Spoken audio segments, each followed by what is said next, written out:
Good afternoon, everyone. Welcome to Nature Echoes on this Sunday, 5th of February, 2023. I don't have the opening video, but thank you.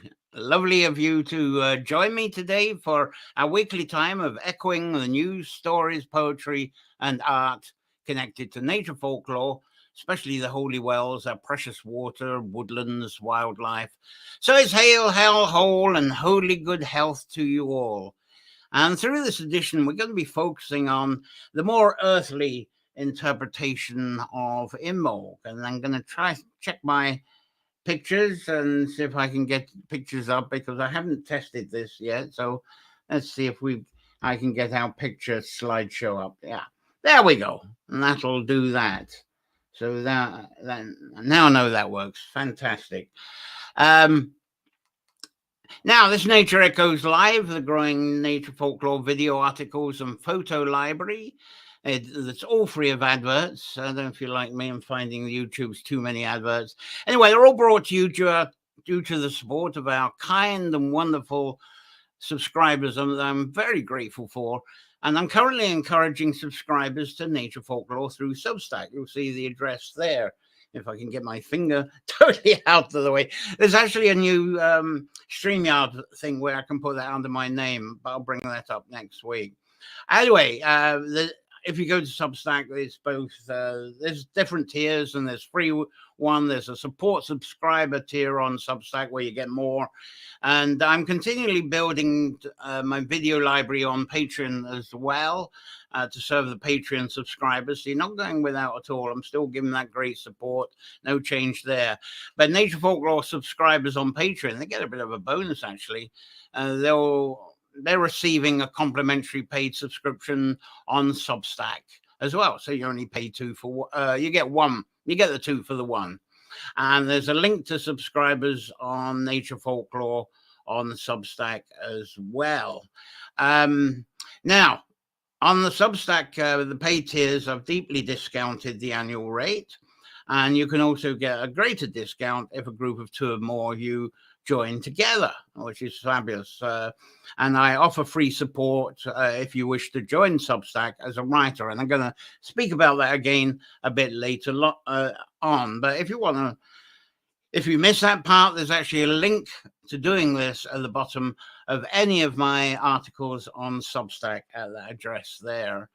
So your subscription, if you go for the paid tier, that's what helps this show come live and goes on the road. It's what helps me to pay my monthly subscription bills and keep the show afloat and keep it afloat for you each week, and all free of advertising, as I say.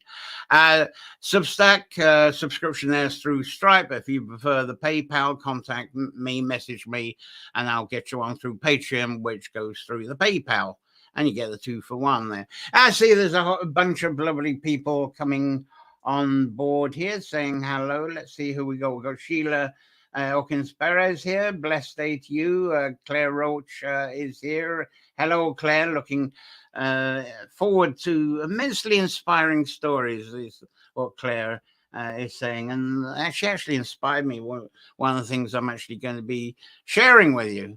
As you may know, this Sunday, we're right in the middle of Ireland's new public holiday. It's the first year of celebrating St. Brighid. There's St. Brighid holiday here in Ireland, and there's a bank holiday Monday tomorrow. So it's like a 3-day weekend that people are enjoying. And it's celebrating what Brighid means to people here in Ireland and around the world who join in, such as you folks as well. So I was going to focus more on the celebration as we're now in the middle of that holiday weekend here in Ireland. And some of the features during this half hour or so, actually it's going to be longer than half hour because I've got a few features, and it'll expand on what's going on and how people feel about this. But I think the most vital for now is a huge gratitude to the people that are involved in Her Story. Let's see if I can get some Her Story people up. There we go. No, that's a blank screen, isn't it? There we go. That's the celebration of Brighid. That's the Her Story logo of Brighid, which I think is absolutely fabulous. And the founder of her story. Oh, gone brain dead on her name. But the one thing they're doing, they've been campaigning, and one thing they've been helping out is drumming up the passionate support through this holiday from both women and men who really appreciate the shared shadows to light, which is what's being celebrated at this time. So the whole celebration going on around the country, first year of the holiday, very, very heartwarming. And what a much better balance of getting news and journalism on the Breeder and Brighid events lately than the usual war and murder journalism that we're flooded with each day. And her story is they did coordinate several festivals of light, as they called it, local events celebrating Brighid around Ireland. And I apologize if I didn't, because I didn't really feature them in advance. That's what this picture is. That's from one of the festivals of light there. Hang on, I've got a computer. Sorry, I've got computer sluggishness that was stopped. Give me a moment. Everything's frozen. I'll be back in a moment. Yeah, I've got some serious. Okay. Oh, I think we're back in action again. So next year, when the massive celebration of the Brighid 1500 will be hosted nationwide in Ireland, I'll be paying much more attention. Sorry, I think we're freezing up yet again. I'll be back with you momentarily. If I can stop this freezing. I probably didn't check to make sure things were shut off, but they should be popping up. I'm getting lots of pop-ups again. Anyway, her story has another website. I'll put it up after the show. It's brigidsday.com. And I haven't typed it up on the screen, but it's Brighid without the H, Brigid, British Day. Maybe I can still type it in. I'll post a comment for you. And this is it. Let's get a banner up. I think that'll be the quickest then. I'll create a banner around this for you, and then you'll get the spelling. And there's a lot on this. It's lovely.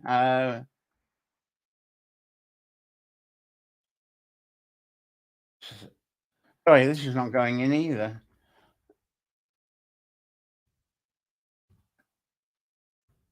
I think I got it. There. I think there we go. Well, it should have come up, but it hasn't. There we go.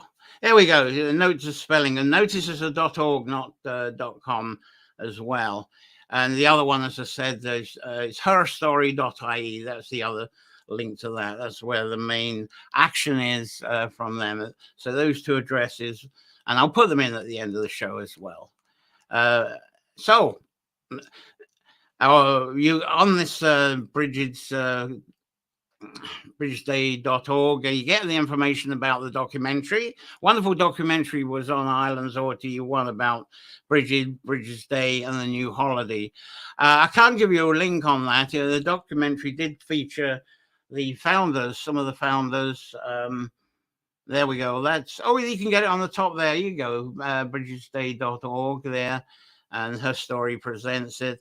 And there's some of the founders. This is a photograph that was taken from the RT documentary. I don't know what that's doing there, but we'll get on with that in a moment. As I say, I can't give a workable link for the playback of that wonderful documentary. What I suggest is go to Google or your favorite search engine and search RTE Finding Brighid, and it is without the H, Brigid, Finding Brighid, and that should get you to the playback. I link through the Google. And as the brigidsday.org site quotes, there's room under Brigid's cloak for everyone. Right. And now, through this holiday, we're hearing a lot about the matron saint, not the patron saint, but the matron saint. And that's what that picture was obviously about. There we go. There you go. A matron saint like that, maybe. And some of you received a newsletter from Laura O'Brien and John from the Irish Pagan School. And I'd like to echo this. The article was titled, "Does Ireland Need to Change Its Patron Saint?" And I thought this was an excellent, well put together article that puts together something that I've been pondering for a long time, but been lost for words, not sure what to put together about this. And I personally don't always agree with Irish pagan school, and I'm sure the feeling's mutual from them from time to time.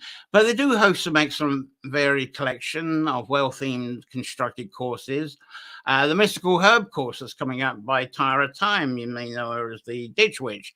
That looks excellent because that course is going to move excellent through herbs through time. She's going to go right into the deepest history, the folklore and the records, and it's going to take the herbs through history, cold pepper, that kind of stuff.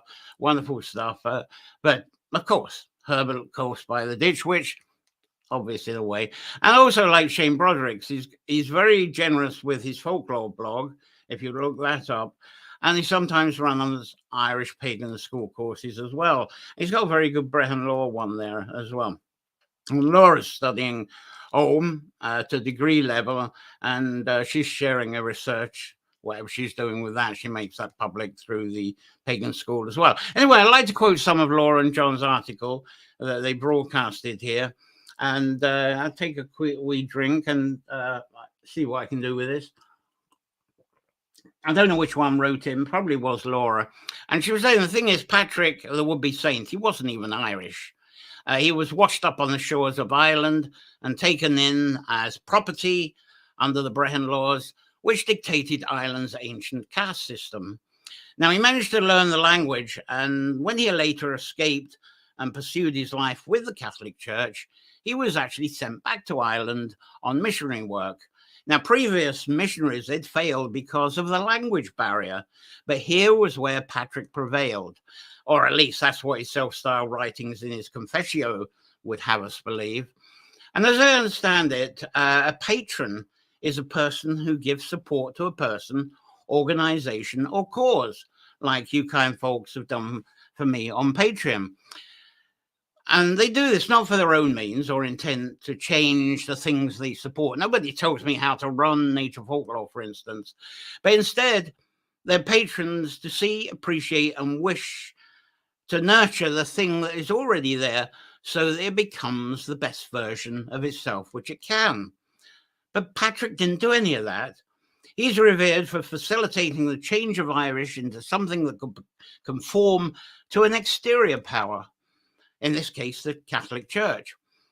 So it's not St. Paddy that, if we don't have St. Paddy as the patron saint, who is there? England has St. George, a Roman office from Greek. Scotland has St. Andrew, an apostle from Israel.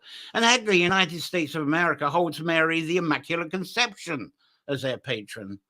Now, with everyone looking outside of their own lands for patrons, I would like to suggest that Ireland instead looks inwards. Look to someone who always has the best interest of the people of the land as her focus. And there's only one contender, and that's Brighid. Sorry. Now, it might be fair to say that she was a very practical saint, always with an eye on helping those in need, with work that serves the greater community, with miracles ranging from giving away the household butter and bacon to hungry beggars and to dogs, then miraculously replacing the food for her family, turning a wooden column into a living tree with one touch, and hung her cloak on a sunbeam. And to also end an unwanted pregnancy of one of her fellow sisters, and taming both domestic and wild animals, and even moving a river or an immovable boulder to aid workers with their projects. And then Laura or John, who wrote this, they gave a version of that wonderful cloak miracle, and I went over that last week here anyway. But wherever we find Brighid, it's almost always tales of overcoming adversity and service to her and her community. And I've yet to come across a story of hers that gave me any doubts about her intent of her practices. Now, I don't think the same can be said for St. Patrick. And then Laura and John wrote up some cases for that. I'm not going to repeat that bit. Anyway, with Ireland's government this year adding an additional public holiday to honour St. Brighid and her role in our country's myth and its history, even more interesting for us pagans setting it close to the ancient feast of Imbolc, which is linked to the goddess Brighid. So maybe we will eventually see more of a shift in energies towards homegrown heroes on our little island rather than look exterior. Now, Claire added to this. Claire brought to my attention something I've been uneasy about for a long time, and that is actually the word patron. And Claire was watching the recording of that wonderful Finding the Brighid documentary that mentioned that was on RT1. And sorry, I can't give you the link. As I say, go to Google, look for it, Finding Brighid, and you'll find the link and you can watch it yourself. But Claire, have I got problems? I always have. All right. Yeah, Claire pointed out there's something. She pointed out something that had been brushing over me, and that is that whole thing of patron. And she said in the documentary how they were speaking of a Brighid being a matron rather than a patron. And then Claire related to matrons in hospitals, like the one I showed earlier, and who are much more disciplined rather than being the battle axes. So, because they do their work with compassion and courage, and they really support their nurses when they're under their charge. So this opens up the idea of the spirit and pumping heart of Ireland being in care of Brighid the matron. So what a different mirror this gives to the people living and working in Ireland and away from Ireland than what the title of patron may do. Very interesting point on that documentary, and thank you, Claire, for pointing that one out. That it went right over me. Anyway, I was also thinking, you know, I call on for Patreon subscribers as I have done for the last 3 years. So could you be patron subscribing to my Patreon? What if that subscription management company also started up a sister Matreon company? That would be a thing, wouldn't it? Patreon and Matreon. That's just one of the things. Okay, Terry's here. She's saying she's here for a few minutes. Oh, she's a few minutes late from Maryland. Always a repeat, because we've had some fantastic stuff, of course, to go through. But thank you for joining us, Terry. Lovely that you're with us. Now, I'd like to echo some a moment about holy wells and tree sanctuaries. Now, something like that. They was give you a picture of that. That's the sort of thing I'm thinking about. I love these wells are actually amongst trees, and there's an example. I'm not sure where that one was taken, but it's a picture for this anyway. And water, so important. It's basic. It's necessary for all forms of life on our planet. And through nature folklore and through my articles on Substack, I talk a lot about water and it flowing through the womb of this Imbolc time. And the process of water as well, going, there we go. That was at Shannon part. I think that's a lovely symbolism of pouring the water into what is, they say, the beginning of the Shannon. But the process of going down the swallow holes like that, that's on top of a hill, on the mountains and hills, and then the water goes down there and then it goes on its underground journey. And I talk about how we, it goes on its underground journey and eventually comes up as the wells. But I also talk about how we are mainly water, and then when our body stops, the water releases itself from us and rejoins all of the other water again, and life continues. The water goes into other bodies. I can spend hours talking to you about water, but I'm not going to use this session to do so. But despite the huge emphasis on hearth flames and candles at this Brighid and Imbolc time, to me, it really is about the time of water. And I tend to think more about the water, as I say, another one. There's another one, a lovely one of Shannon Pot there.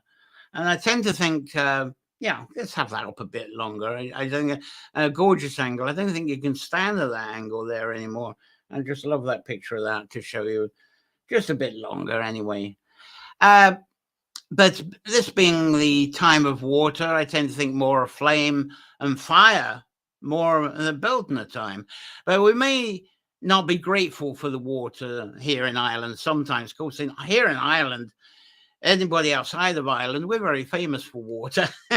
We've got lochs, rivers, wells, springs, and because of lots of rain. That's another excuse for me to. Oh, that's the next one. There we go. There's the Shannon pot again that feeds the Shannon. But what about the water stores, the trees for sanctuary? And that gives me a good excuse to bring that old Carracrory one up. The trees for sanctuary. We could be amongst a grove of trees and have a fire within it. As you can see, I've got a water pit there. Well, actually, the apple's in front of the water pit, and there's the fire pit. It wasn't actually a light at that time. And I feel that we can actually find more sanctuary from the presence of water and being beside water and also in the water as well. That's the famous, that's Shannon. She's actually called Shannon. She's inside the heart-shaped well that's below Yushnik there. Water is the bearer of sanctuary, sanctity, I suppose I should say. And we approach water as sanctity as we approach it for blessing, vision, and bathing in, for purification and healing. But do we respond to water because of the water in mother's wombs? Do we think of that symbolism? And I think of the legend of the 9 hazels dropping the 9 hazelnuts that's eaten by the salmon of knowledge, or salmon of wisdom, as I prefer to call it. It is a sanctuary space of water that we go to. I think when we want to connect with wisdom through the water feeding us visions, like these German visitors were doing right there. They were looking for visions, I think, as well. And within wombs, we humans and all conceptions, all animals, birds, insects, etc. We're before conception, we float in an amniotic fluid, as if we are floating in water. And some storytellers feel and tell the story of the Great Flood as actually being parallel to reviving our memories of time in the womb, rather than just an ark that's got stuck somewhere. That's one approach from storytellers anyway. But I can boldly say that during what some people call pagan times, I just call it pre-Christian, water was visioned and experienced in some way as being the blood of the goddess or of the kayak. Do I have no, I don't have a picture to say that. But water is equal to my love of trees, and especially the water springs that erupt from the underground into the light, which we commonly know as holy wells today. But to me, a presence and reverence amongst these wells, they serve as glimpses, I think, of how our ancestors actually saw themselves on earth in this world. I feel they didn't live the linear lives with linear priorities like we have. We have a lot of importance on beginnings and ends and things like yes and no, which wasn't in early languages. So these ancestors, their living to me was all about cycles, spirals, and circles, and how these flowed. That's what they needed to know to adjust, to how to know to live their life according to the seasons. Now, during this St. Brighid goddess and breeder in Imbolc time, me and other folks talk and have talked about St. Brighid being Christianized, and that she was Christianized according to an earlier mother goddess called Breeder or Bridge or Bree. And I strongly feel that's a very blunt simplification, a blunt, simplified interpretation of this time. And to actually, this is a personal opinion, I feel, to actually think of a total descendant of the goddess breeder to St. Brighid is very much like what you might read in the last few months on the artificial under-intelligent chat GTP. It seems to be on that several of language. Now, I've recently caused a stir by suggesting that the earth goddess, or kayak, or Kaliak, as you might like to say, that she was named Breeder or Brighid. She actually got that name. That name was applied by the Brigidine sisters themselves, rather than taking an inspiration from an already established folklore. of ancient Brighid, the goddess, as if she was already named when they came along. I personally think it was somewhat in reverse of that, and that caused a stinker when I talked about that last week. Probably going to start again. So I'm going to throw another spanner in the works for you. And once I say this, I've probably got every Irish folklorist that will suddenly want to throw me into the fire or down the well. Anyway, I'm going to say it. An ancient Britain tribe, you might say, from what is now Northumbria. Let's see if I can get the area. Actually, it's Northumbria and Cumbria, if I remember rightly. There you go. And there you go, the Brigantes. They were a tribe at that time. They were sort of Saxony kind of people. And they revered Brigantes. Brigantes sounds like a Roman applied word to me rather than an old Breton word. Have I got anything else on that? No. Yeah, that's what I think. I suspect somehow that Brigantes Brig, as she was said, her stories, her mythology was very close to the Norse mythology, the stories of Freya. And there were some descendants from Norse that got mixed up in the Brigantes people anyway. And so I'm not taking the Earth Goddess kayak away from Ireland, but I'm suggesting that different tribes in different locations, whoever the Earth Goddess was to them, they would apply different names. We have internet now. We can get to anywhere in Ireland in a matter of a few hours. But if you've got people living in Donegal, it might take them 2 years to talk to someone down in Wexford. And so, with that lack of communication, of course, the tribes are going to have their own language, their own names for things. And that's the way I look at that. But having said that, during my videos and article series on Brighid, I've also speculated on the local formations of a name. And so to keep this simple for the rest of what I'm chatting about, what you've heard, I'm going to stick to the idea of goddess breeder evolving into Brighid. But as a fertility goddess, it seems only natural that the breeder story is actually brushed off onto St. Brighid in reference to the holy wells. Now, have I got, let's see what I can show there. And I showed you those girls earlier. Let's see if I can get them again. There, you can imagine these girls again, staring into the well waters, trying to get a vision of the mate that they might meet in the Beltner time. Now, I'm going to talk about those stones next in a minute, because it seems that tradition of staring in the water, it used to be of the eve of Brigid's Day, and then later it became on May Day Eve on April 30th. And I feel those traditions, they're quite new, actually. I think getting the vision from the well might be 200-300 years or so. But it quickly faded away from about 1980 onwards. But though it's new, I'm sure that was put together from fragments of older traditions. I'm sure that's true.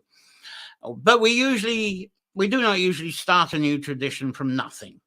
I don't think people have ever put a tradition together completely from scratch. It's always like a knitting of fragments and then putting the connecting bits in. Now, one clue, and this is why I want to show this, it comes from these multi-stone bullhorn stones. Very fascinating. And the most famous of these is, you might have visited it, there's this one here. That's the Killinar turning stones, more commonly known as the British stones in Black Lion, County Cavan. And oh yeah, that's me. I'll try that again. It was very clever, wasn't it? There we go. There's the background, and then there's me. Right. Now the stories I've heard when I actually heard these stories in the Hebrides in Scotland, also in Caithness, well before Ireland. And what women would do is they would bring their own turning stones to these multi-dipping bullion stones that were by the wells. They bring their own stones. I think I might have a picture of a woman doing that. Let's have a look. Yeah, I think that's what she's doing or what she's done, or she might be just as own. Anyway, imagine she's brought a stone. And they would then have a ritual of putting their stone in a vacant hole there for turning.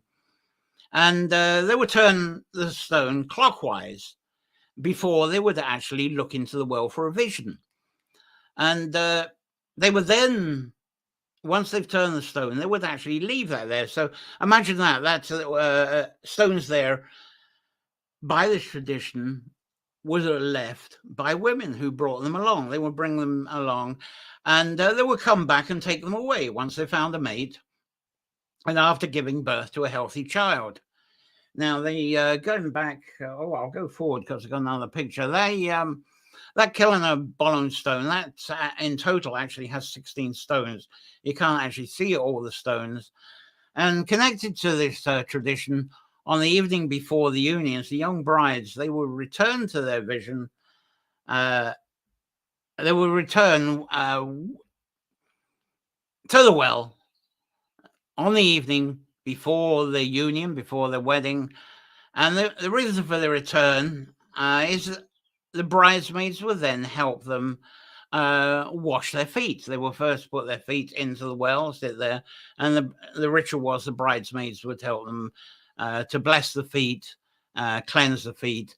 And if some of the wells, Breed's Well in County Roscommon, these bridesmaids would actually help the upcoming bride-to-be to immerse herself. But if that was not possible, if it was a tiny well, then the bridesmaids would actually wash and bless the vulva, the breast, and the womb area. But this bathing ritual was believed to actually ensure the birth of a healthy child and start a family. Now, accompanying wells in their sanctity, I mentioned the sanctuary of trees. Having a sanctuary of trees, whether you regard this as a copse, a grove, a tree church, or similar, and there seems to be a symbol that connects trees to wells. And I'm going to talk about Clootie wells a bit. There you go. There's let's get Clootie wells like that, where the hanging of rags happens. They're sacred trees by holy wells. Visitors hang the rags for healing of the hearts and minds, as well as your bodies. And of course, anyone mad enough to remove or meddle with these rags would become heir to the disease of the rags, what they represented. That one there, that photograph, that's from the one outside Sligo, Tobernaut well. That's a rag tree from there. So, of course, these rags do get moved, and it's said that the priests do bless them and somehow undo the curse and continues the healing in some way. So somehow priests are immune from getting the diseases these represented. But the Clootie, there we go, by the holy well, that's the Tully Well at Kildare. Clootie tree rag hanging, as you may well be familiar with, is part and a very important part of the holy well tradition. And what you continue to do there is walk around the well clockwise. And before Christian times, I gather it's said that people did walk around 3 times. They weren't with their rosary beads. They would actually hold their hands sort of cup shape. You would go around the well 3 times, cup shape. And cup shaped hand, that's actually holding the wish. You're holding that as an invisible, but it's there. The image of your wish, you would go around with that. But today it's reciting Hail Marys, Our Fathers, and maybe more. So, and in some wells, it's more than 3 times. It can be 6, it can be 9 times, even up to 12, saying different things. But I do, as I say, the older ritual, I like that one with the cupped hands to hold the wish. And then at the end of that, a donation is made to the well. And sadly, a lot of people make their donation by throwing a coin. Or silver is a tradition as well, by throwing either a silver needle is what an old tradition was, but now people will say, I've got a coin in my pocket, I'll throw that in. Not a great idea. So I don't advise doing that. And even worse than that is that some of the wells, people hammer coins into the trees. Best thing, and of course it is a modern thing, but I think this is much an improvement. Sometimes you can improve on a tradition, is put a few coins in the collection box. There are well keepers. strangely enough, they do have to buy materials sometimes for the upkeep of the wells. If there's candles, it's for the renewal of candles. Sometimes there's a bit of masonry work to do on the well structure, because though the well is a water spring that comes up, people like to have conveniences like having the steps down for bathing their feet, or a full immersion, and other support features, even handrails and stones, just to make it easier, make it more comfortable. Those things have to be paid for, and that's where the donations go to. But after all that ritual I mentioned about, the rag, you can put the rag up after you've done your 3 times with your cupped hands or your Hail Marys or whatever you're doing. And after you've done that, you made your donation, then that's when you tie the healing rag onto the Clutie tree, just like there, as the people have done after they've done the ritual around the Tully well there. But up until the hanging of rags, the practice was, all of that is done in silence up to that point. But when this is all done, and you don't see so much of this, everybody goes to holy wells with a sense of solemnness. But the old tradition was that once all the cluties were up on the tree, then the social reverie can go. There was even dancing at the wells. And this is a meetup that was at the Ardagh well in County Longford, the Brighid one. I don't think there's any new cluties there, but you might see a few people there. But there was a lovely gathering there a few days ago, which I was delighted, because in Ardagh they had moved the Bridges Day meetup to St. Patrick's Day. But this year they made sure it was actually on Bridges Day, and there was quite a lot of people attending. That's not the best photo of it, but thanks to the Ardagh Visitor Centre who put that up. I'm going to have an interview with them very shortly to share with you. So it used to be a custom for well visits and the rituals around wells. There's one thing there, they're doing that in daylight, and people tend to visit the wells in daylight. But the original tradition, the older tradition, was don't do this in daylight. You would do the ritual around the wells between dusk and the following dawn. Wouldn't be perfect at the moment with a full moon. So I think that's why you get a reverence of people by the moon, by the wells at moons, because nothing at the well used to be performed at daylight. Now, the next ritual by the wells was the falling hazelnuts well, at the wells. So again, another picture of that, but I'm not going to go into talking about that anymore. Trees that by well are also the root of magic. I'm going to talk about that in a future Nature Echoes. This is a lovely version. I love that one with the actual well water coming out through the tree. And anyway, I haven't gone back to your comments. I've been rattling on here. Who we got? We got Evelyn Johnson. Hello from Ohio. And Sable here, who says she's Claire as well. Another Claire, I assume. Oh, hi, Claire. Hi, John. Hi, Claire from Sable. Right into us from the YouTube. Fantastic. Wonderful. All right. Something else. I'm gone well over the half hour, but I knew there was a few extra things I was going to talk about. Now, a reminder that during many of my projects and during recent years, this has included doing Bards in the Woods, fantastic time we had with that. Then we had the Karakory Cottage and Labyrinth Gardens, and now online with Nature Folklore through the epidemic, through the COVID, and still going on as well. And I love to use all these platforms as stages for writers and poets and storytellers and songwriters. If you go to my own John Wilmot YouTube channel, you'll see loads of Bards in the Woods. I'm going to transfer them over to a Bards in the Woods channel eventually, but loads of examples, and some of those people we had in Bards in the Woods have actually been guests on Nature Folklore, and they will be on Nature Echoes very soon, more of them. And I'd like to continue that tradition through Substack. There at the address, and it's perfect for that. There's a writer's link at the base of every article there that I have on Substack. Just click the link at the base of every article, follow through, and then I'll contact you to see how I can help you work well with your songs, poetry, storytelling, writing on the Substack platform, and hopefully we'll have you live as well on Nature Echoes. I just love the idea of the network of allowing your voice in a sanctuary situation, because nature folklore, sometimes I think, oh, I'm doing all this talking, I wish I had a guest. And it's lovely to share the platform where I can. And now Karen's arrived here from Surrey. Lovely to have you aboard and see you here, Karen. Fantastic. Yes, good early evening to you, and hope all is fantastically well with yourself. Now, what else we got? I mean, I thought it was going to go on for an hour, but I'm pretty much covering stuff that I wanted to. Oh, okay, I'm about to make the reminder that this Nature Echoes Live, the Nature Folklore video and articles library, the Holy Worlds Revival, another project I'm going to get. Now we've gone past Imbolc, I'm going to get back well onto that.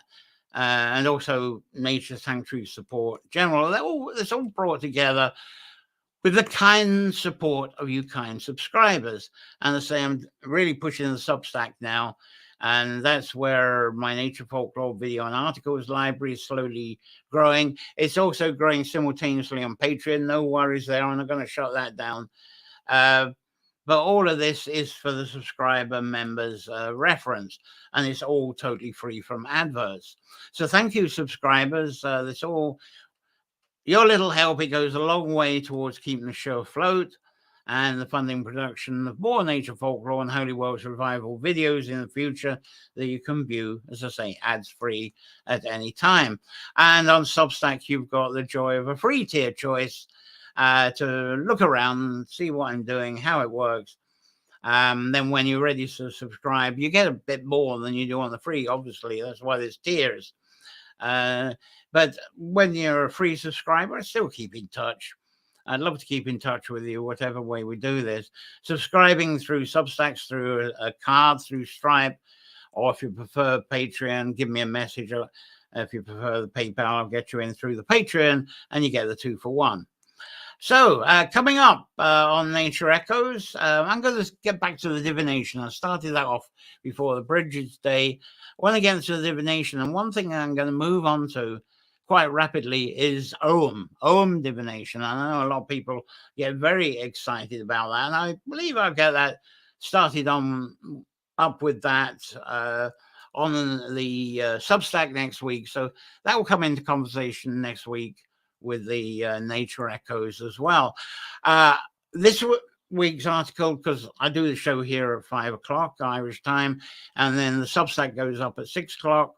It gets posted. I'm going to be a bit late for that. I've got the article written, but I haven't got the photos sorted yet. So I'll get the article up as soon as possible, but the photos will take a bit longer, so they might not be ready until about 7 o'clock. So sorry about that. I've got some pre-recorded interviews with guests coming up. I'm very excited about that. I've actually I think I've got 3 this week for future Nature Echoes. One of them I hope I have ready for you next week anyway. Any questions or comments on that today? Going through, sort of rounding up the Imbolc, whatever the way you like to say it. I've really enjoyed sharing this with you this evening now to share the Nature Echoes. I'm just looking to see if you've got other questions or comments. But thank you for being here with me. No guests this week, but we'll get the guests back on next week. We might even have 2 guests next week. I'll see how it goes with my pre-recordings. If you're watching this as a replay after the broadcast, keep posting comments, questions. I'll answer them because I do check for questions. And there's a bell icon. If you're on the YouTube, click that. You get reminded of the next Nature Echoes coming up. So it leaves me to wish you a wonderful week full of inspiration, especially if you're going off to holy wells and spring wells and looking inside them, and going around with your cupped hands with your wishes as well, and going through the rituals with the kludi trees. And this whole joy that I hope this enchantment from this Brighid holiday, we just hope it spreads around the world, and that it's not just this weekend, it's a whole great visioning of people coming together, that we all get under the Brigid's cloak. So enjoy a safe week under Brigid's cloak and beyond, and all those enchantments, whether it comes from the presence of water, woods, on the beach, and with the mysteries of nature. And I think there's a couple of farewells comments here. Let's see what you're saying. Sounds interesting. Look forward to divination next week. This is Karen and Terry. We'll have to catch the beginning on replay. The turning stones new to me. They're fascinating, and I hope you get the whole story on that properly. I hope I managed to explain that okay. So everybody, I think that's all I've got. And funnily enough, after the beginning stickiness, that's starting to happen again. So I'll say my farewells before all the stickiness comes back again. Until next Sunday, play well, enjoy the wells, enjoy nature. Thank you very much. So that's it. Bye from me. Bye. See you next week.